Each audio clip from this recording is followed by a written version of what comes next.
Hello students, हम लोग प्रश्नावली 10.2 पे हैं और आज की क्लास में हम लोग कुछ वस्तुनिष्ठ प्रश्नों को देखने वाले हैं। क्या कह रहा है कि यदि समांतर चतुर्भुज के विकर्ण एक दूसरे को समद्विभाजित करते हों एवं आपस में बराबर हो तो वह चतुर्भुज क्या कहलाता है। तो देखिए, अगर समांतर चतुर्भुज के विकर्ण एक दूसरे को समद्विभाजित करें यानी बराबर भागों में बांटे और आपस में विकर्ण बराबर भी हो तो वो आयत हो जाएगा, है ना। क्योंकि हम लोग जानते हैं कि आयत के विकर्ण जो होते हैं एक दूसरे को समद्विभाजित भी करते हैं और वो विकर्ण बराबर भी होते हैं, यानी कि बी नंबर इसका आंसर हो जाएगा। चलिए क्वेश्चन नंबर 2 देखिए। जिस समांतर चतुर्भुज के विकर्ण एक दूसरे को समकोण पर समद्विभाजित करते हैं और आपस में बराबर हो कहलाता है। तो देखिए, हम लोग जानते हैं कि वर्ग एक ऐसा समांतर चतुर्भुज होता है जिसके विकर्ण एक दूसरे को समकोण पर समद्विभाजित करते हैं और आपस में ये विकर्ण बराबर भी होते हैं। ठीक है, ये एक दूसरे को समद्विभाजित भी करते हैं और आपस में विकर्ण बराबर भी होते हैं, तो ये वर्ग ना हो जाएगा, तो दूसरे का ए नंबर हो जाएगा। एक और होता है समचतुर्भुज, उसके विकर्ण एक दूसरे पर लंब होते हैं लेकिन वो बराबर नहीं होते हैं। विकर्ण एक दूसरे पर लंबवत समद्विभाजित करते हैं, ठीक है, लेकिन वह विकर्ण बराबर नहीं होते हैं, तो ये तो गड़बड़ हो जाएगा। दोनों ना चाहिए, आपस में बराबर भी होने चाहिए और एक दूसरे को समकोण पर समद्विभाजित भी करने चाहिए, तो वर्ग ही होगा, है ना। नेक्स्ट क्वेश्चन देखिए 3 नंबर। निम्नलिखित में से कौन एक समांतर चतुर्भुज के लिए सत्य नहीं है। विकर्ण समद्विभाग करते हैं, ये बिल्कुल सत्य है। सम्मुख भुजाएं समान होती है, ये भी ठीक है। सम्मुख कोण समान होते हैं, ये भी ठीक है। सम्मुख कोण विकर्ण द्वारा समद्विभाजित होते हैं, नहीं, ये चीज नहीं होता है। समांतर चतुर्भुज में विकर्ण द्वारा समद्विभाजित नहीं होते हैं, है ना जी। सम्मुख कोण, ठीक है, दो बराबर भागों में नहीं पड़ते, यही हो जाएगा डी नंबर, है ना जी। नेक्स्ट क्वेश्चन देखते हैं 4 नंबर। समांतर चतुर्भुज के कोणों के समद्विभाजक क्या बनाते हैं। तो देखिए, समांतर चतुर्भुज के कोणों के समद्विभाजक क्या बनाते हैं ये पूछ रहा है। तो देखिए, मैं यहाँ पर एक पहले समांतर चतुर्भुज बना देता हूँ, फिर आपको समझ में आ जाएगा। चलिए, मैं यहाँ पर एक समांतर चतुर्भुज बना ले रहा हूँ और फिर उसके बाद देखिए इसके कोणों के समद्विभाजक, ये समांतर चतुर्भुज होगा, इसके कोणों के समद्विभाजक हम लोग ले रहे हैं। कोणों के समद्विभाजक यानी कि जैसे देखिए यहाँ पर कोण को दो बराबर भागों में बांटने वाला, इसके कोण को दो बराबर भागों में बांटने वाला, इसके कोण को दो बराबर भागों में बांटने वाला और इसके कोण को दो बराबर भागों में बांटने वाला, तो ये क्या बनाएगा, एक आयत का निर्माण करेगा, है ना जी। एक आयत का निर्माण करता है, यानी बी नंबर हो जाएगा। क्वेश्चन नंबर 5 देखिए। 5 में कह रहा है कि यदि आयत ABCD के विकर्ण AC एंगल ए और एंगल C को समद्विभाजित करते हैं तो ABCD क्या होगा, तो वर्ग बन जाएगा, है ना।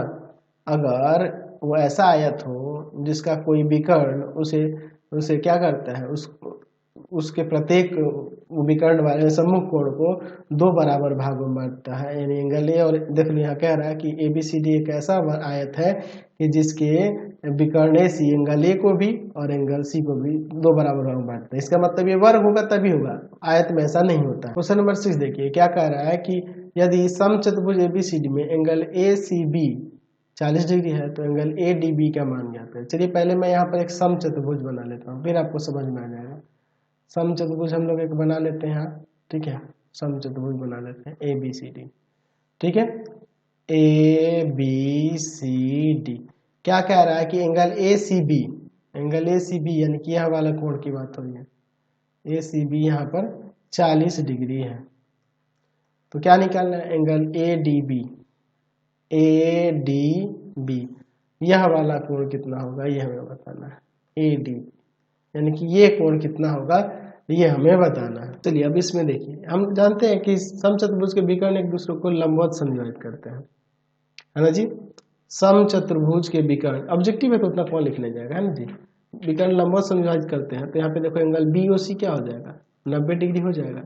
अच्छा, एंगल ACB 40 डिग्री है तो ACB की जगह पे हम लोग चाहें तो यहाँ पे लिख सकते हैं कि नहीं, एंगल OCB 40 डिग्री होगा, एक ही बात होगा।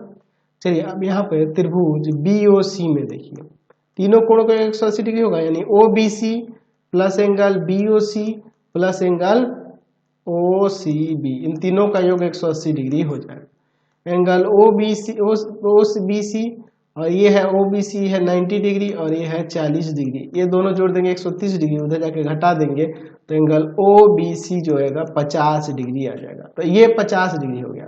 तो ये समांतर है, ये तिर्यक रेखा का काम करेगा। तो एंगल ए डी बी की बात करेंगे तो A D B angle O B C के बराबर हो जाएगा, 50 डिग्री हो जाएगा। कैसे? एकांतर अंतः कोण है, एकांतर अंतः कोण के युग्म है, इसलिए बराबर होंगे समचतुर्भुज में। चलिए, तो ये बराबर हो जाएंगे, यानी कि 50 डिग्री इसका आंसर आ जाएगा। क्वेश्चन नंबर 7 देखिए, यदि आयत के एक विकर्ण एवं उसकी एक भुजा के बीच का कोण 25 डिग्री हो तो दोनों विकर्णों के बीच का कोण कितना होगा? अच्छा, चलिए देख लीजिए। यहाँ पर एक मैं आयत बना देता हूँ। क्या कह रहा है कि आयत के एक विकर्ण एवं उसकी एक भुजा के बीच का कोण। चलिए, तो हम लोग एक विकर्ण ले लेते हैं और एक उसकी भुजा के बीच का कोण यहाँ पर ये दे देते हैं 25 डिग्री है। तो दोनों विकर्णों के बीच का कोण क्या होगा? यानी दोनों विकर्ण यानी कि ये हो जाएंगे, इसके बीच का कोण क्या होगा?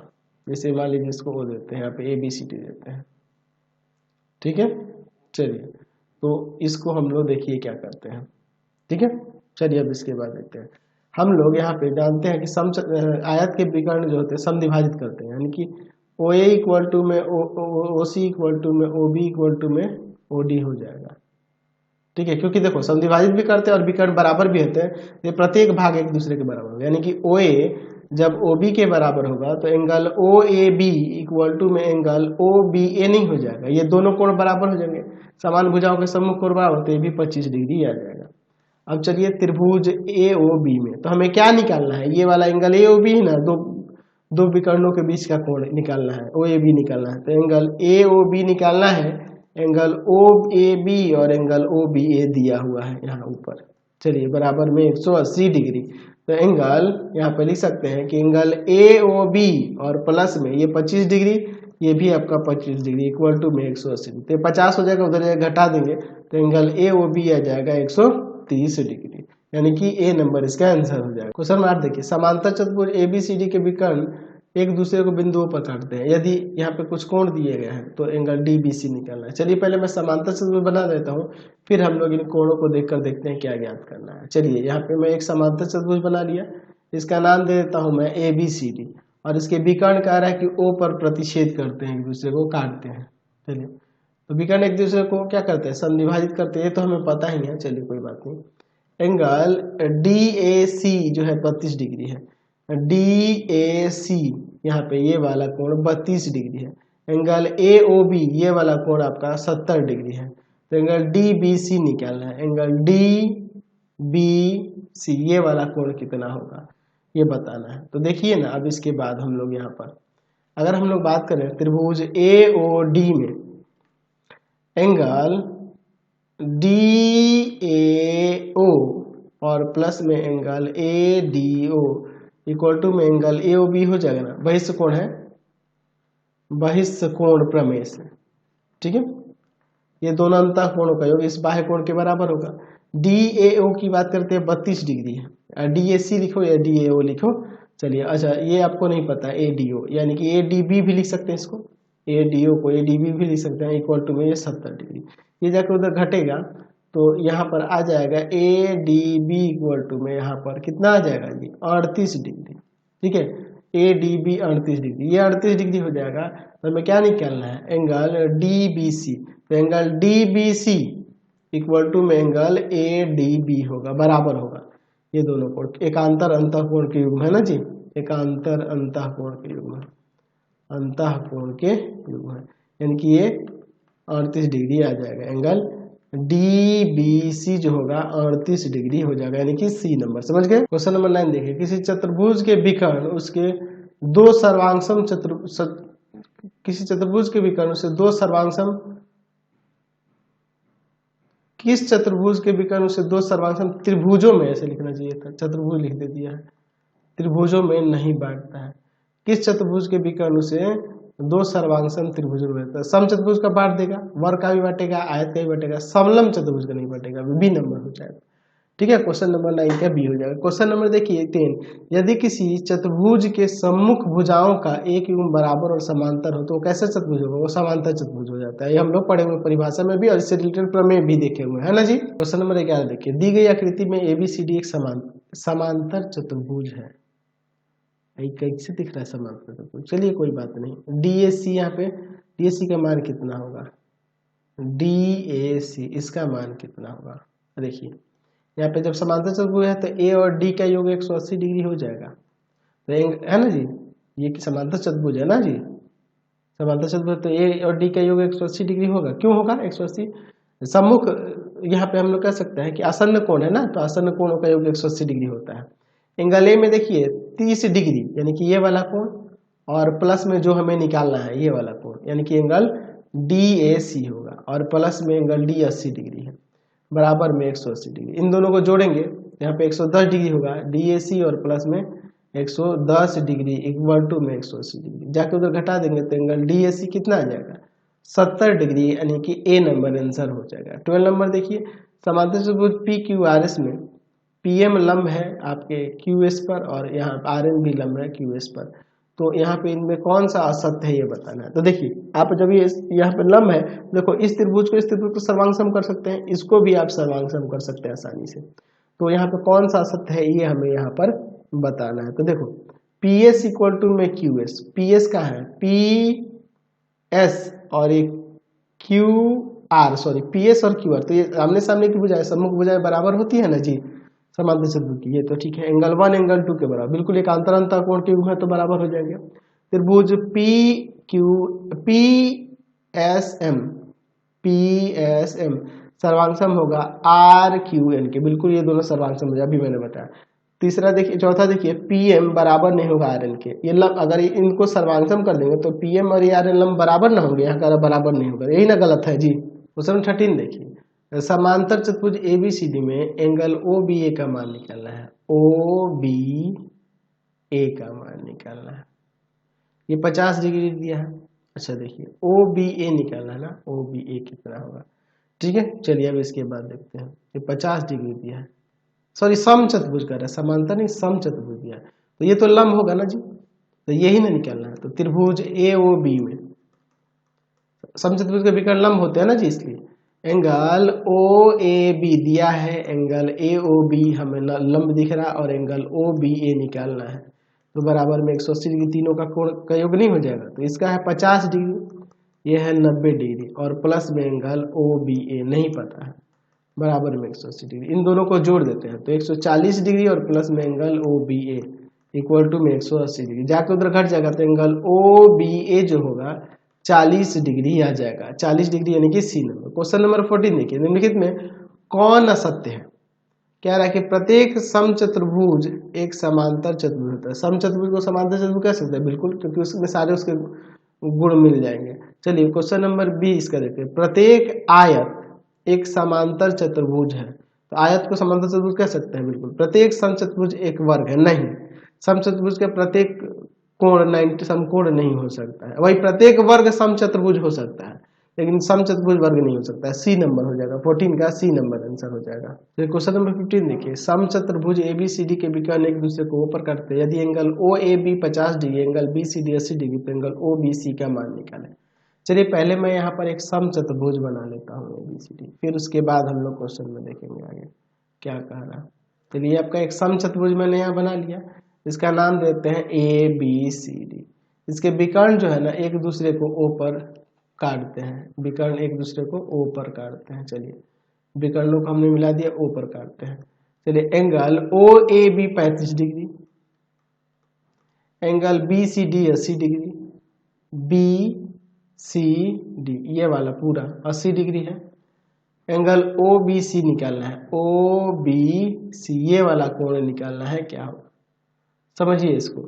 यहाँ पर हम लोग कह सकते हैं कि चलिए तो समचतुर्भुज है, तो ये आपको पता है कि इसका विकर्ण एक दूसरे को लंबवत समद्विभाजित करते हैं, ये लंब होते हैं। 90 होगा यहाँ पे, अच्छा 90 होगा ना जी, चलिए ये आपको इतना तो पता ही है, ये 90 होगा तो इधर भी ये 90 हो जाएगा। तो यहाँ पे देखिए त्रिभुज AOB में यहाँ angle OAB plus angle AOB और प्लस में एंगल OBA बराबर में 180 डिग्री हो जाएगा ना, त्रिभुज के तीनों कोणों का योग। तो ये देखिए ये 35 है, ये 90 है, और प्लस में एंगल OBA बराबर में 180 डिग्री, इन दोनों को जोड़ देते हैं तो यहाँ पर आ जाएगा 125 डिग्री, 125 जाके उधर घट जाएगा तो ओ बी ए आ जाएगा 55 डिग्री।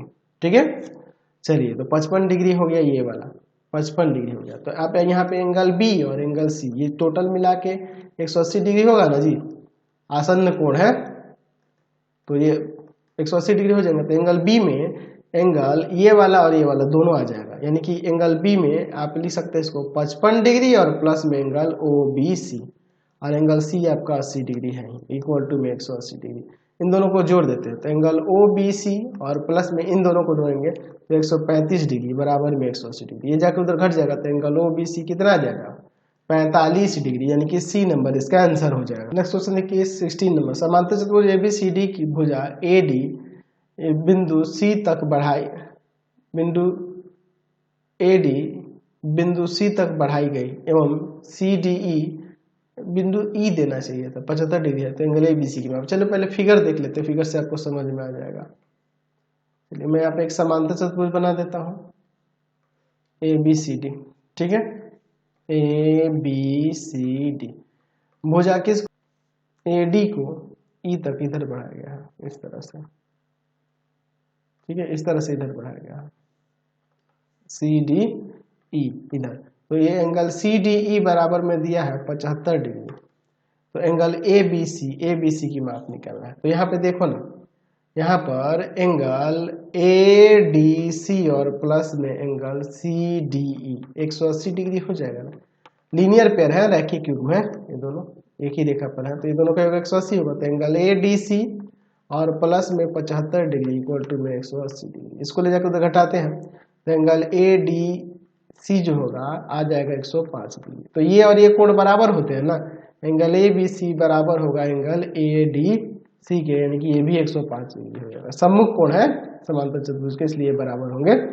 चलो तो यानी कि ये भी आपका 105 डिग्री ही आ जाएगा। समझ गए? आज की क्लास में यहीं तक रहने देते हैं, नेक्स्ट वीडियो में आगे देखेंगे। आपको हमारे 3 चैनलों को सब्सक्राइब कर लेना होगा। पहला है path finder classes Chhapra, path finder classes Chhapra.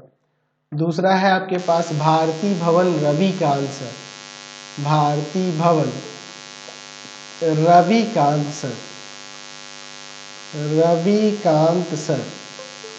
और तीसरा चैनल है Ravikant sir, Ravikant sir R D Sharma solution, R D Sharma solution. तीनों चैनल को सब्सक्राइब कर लेंगे। इससे रिलेटेड वीडियो के लिए सीधे डिस्क्रिप्शन में, इससे रिलेटेड नोट्स के लिए गूगल पे जाकर सर्च करेंगे www.ravikantsir.in, और यहाँ जाकर आप सभी क्लासेस के नोट्स उनके पीडीएफ को डाउनलोड कर सकते हैं, पढ़ सकते हैं। इंस्टाग्राम और फेसबुक पे जाकर पाथ फाइंडर क्लासेस छपरा को लाइक एंड फॉलो करना नहीं भूलेंगे। Thanks for watching the video. Comment करके जरूर बताया करें कि हमारे चैनल की वीडियो आप सभी को कैसे लगता है। Thanks for watching.